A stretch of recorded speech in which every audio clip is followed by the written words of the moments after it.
Hey folks, this is Jim from Ozarkvalleydisplays, and I'm going to show you how I build one of my Alcove display cases. It's the least expensive of the ones that I offer, and I'm just going to kind of go through the construction technique and what it is that I think about when I'm trying to build this cabinet.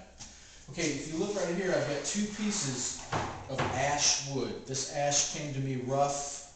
It's rough on the sides, and when I look at this piece of wood, I really like the way this grain is set up, so I'm thinking that this grain pattern is going to be on one side of the cabinet, and then I kind of like how this grain looks, so this will be the other side of the cabinet. Now you see these tight grain lines, how they run really close together? That close grain it makes for a stronger door. When you have a lot of moving grain inside of a piece of wood, it tends to not be as stable.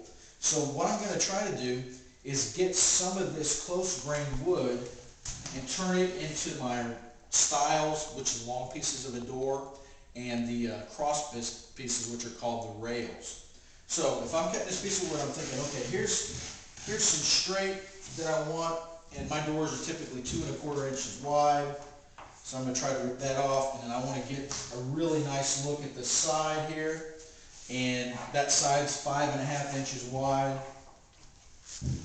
Okay, so that's how that board is going to be set.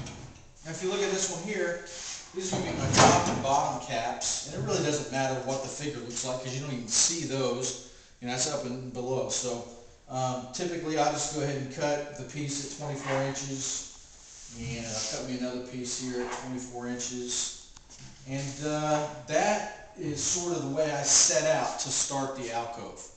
This other little piece over here, I've got the grain that's kind of running like this. If you notice on the alcove, it's got an arch top.